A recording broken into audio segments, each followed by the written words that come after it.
Claves para entender el debate sobre el FES. El acuerdo sobre el FES, Fondo Especial para la Educación Superior, se decide por primera vez en la Asamblea Legislativa. Las sesiones comenzaron el viernes 13 de septiembre. Acá presentamos algunas claves al respecto. El primer elemento que vamos a poner sobre la mesa es el 28 de agosto, que fue la Gran Marcha por la Educación Pública. Como decíamos ese día desde la Izquierda Diario, decenas de miles se movilizaron para defender la educación pública. Entre ellos y ellas estuvieron estudiantes, docentes, trabajadores operarios, también trabajadores de otros sectores como el sector de salud, obviamente también con sus representaciones sindicales y otro tipo de organización. Esa movilización, así como otras acciones como bloqueos y asambleas en distintas universidades, demuestran que hay voluntad de lucha para defender la educación pública en este país y que es necesario dar una respuesta que sea acorde a la energía que ponen estos jóvenes en la calle. Ese día también se realizaba el Pacto por la Educación que presentaron al presidente de la Asamblea Legislativa, Rodrigo Arias, del Partido Liberación Nacional. Luego está la negociación. El gobierno siempre enemigo de la educación y ¿cuál es la política de las rectorías dentro del CONARE? Veamos algunos números.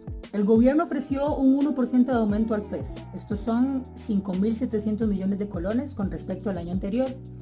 Mientras que CONARE, las rectorías, piden un aumento del 4,06%, unos 23.000 millones de colones. Este mismo monto es el que se solicitó a las y los diputados en el Pacto por la Educación. Hay que decir que desde el inicio de las negociaciones el gobierno se negó rotundamente a cualquier propuesta de los rectores y mantuvo su 1% que implica un no crecimiento, que implica recortes desde el inicio, lo que hizo que la negociación quedara en un punto muerto y ahora lo tengan que decidir en la Asamblea Legislativa por primera vez en la historia del país.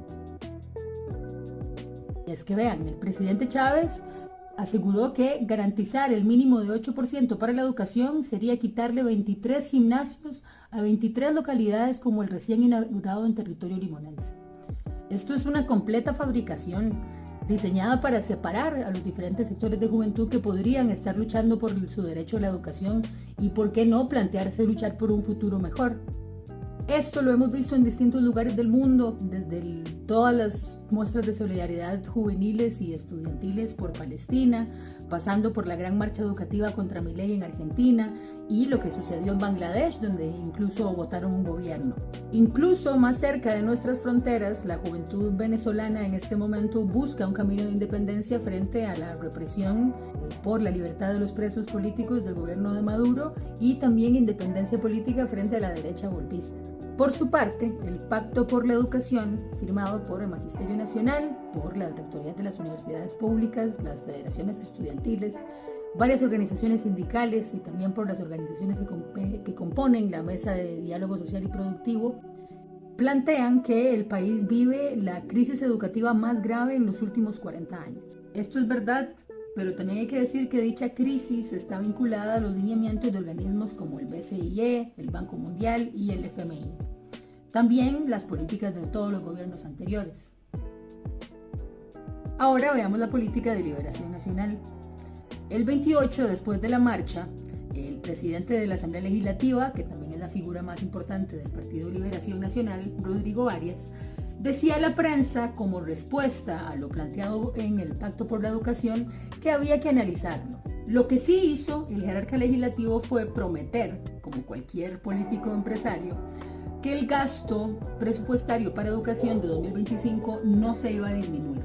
Habrá que ver si realmente cumple esa promesa. El discurso que ha llevado adelante después no es muy alentador en ese sentido. Por ejemplo, plantea que tiene que haber un equilibrio entre la economía y la educación y la salud, algo que diría casi que cualquier neoliberal. Vean, como siempre, el 2 de septiembre dijo que hay que reorientar el enfoque presupuestario para evitar un deterioro mayor en el bienestar de la ciudadanía, en un contexto donde la reducción de recursos podría agravar las desigualdades existentes. Eso quiere decir que para el político neoliberal, es una realidad que alguna gente va a pagar por la crisis, Por el contrario, desde la izquierda nosotros pensamos que esa no es la única realidad posible. Acercándonos al final, comenzó el debate legislativo. Eso sucedió el viernes 13 de septiembre, cuando abren las sesiones de la Comisión de Asuntos Hacendarios en las que se decide el presupuesto 2025. Veamos qué dijo Nogui. Acosta señaló que no se puede privilegiar grupos ni distribuir recursos para quitar a otros. Pero tenemos el caso de Gandoca y el bosque de Manzanillo, además de todos los demás casos de corrupción de este gobierno. También dijo que no se puede asignar el 8% porque se desfinanciarían otras instituciones. Dijo que los diputados tienen que preguntarse cómo se distribuye el FES. Una vez más, con discursos mentirosos atacando el derecho de miles a la educación. En este panorama, queremos enfatizar en todas las demostraciones de que hay mucha fuerza y mucha voluntad para luchar y defender la educación pública. También queremos proponer algunos elementos que podrían ser útiles para quienes reflexionan en ese sentido. En primer lugar, es necesario que haya control por parte de estudiantes, docentes y operarios del presupuesto en las universidades para que no haya salarios exorbitantes ni de abusos de altos jerarcas. Es necesario luchar por el derecho democrático al voto universal. Hay que exigir a las y los diputados que no voten ningún recorte al FES ni al presupuesto para la educación. Esto incluye también a salarios y a becas para estudiantes que tienen que ser un derecho. Ningún recorte para la educación. Es necesario dar plaza a docentes en interinazgo para mejorar la calidad docente y combatir la precarización laboral. El gobierno tiene que pagar todos los salarios adeudados a docentes y trabajadores del Ministerio de Educación Pública hasta el día de hoy. Nuestra experiencia nos dice que se pueden realizar asambleas en centros de estudio, centros de trabajo, donde de manera democrática se discutan las necesidades más sentidas y los intereses que unen a estudiantes, trabajadores docentes y no docentes en todas las universidades e instituciones de educación del país. De esta manera podemos decidir cómo se va a defender el presupuesto educativo nacional y para qué. Es necesario construir una izquierda revolucionaria y socialista que abra espacio a la juventud estudiantil y trabajadora. El capitalismo y sus representantes no tienen absolutamente nada que ofrecernos para el futuro. Depositemos nuestras energías en construir uno distinto. Para esto, invitamos a sumarse a este proyecto de la Izquierda Diario Costa Rica.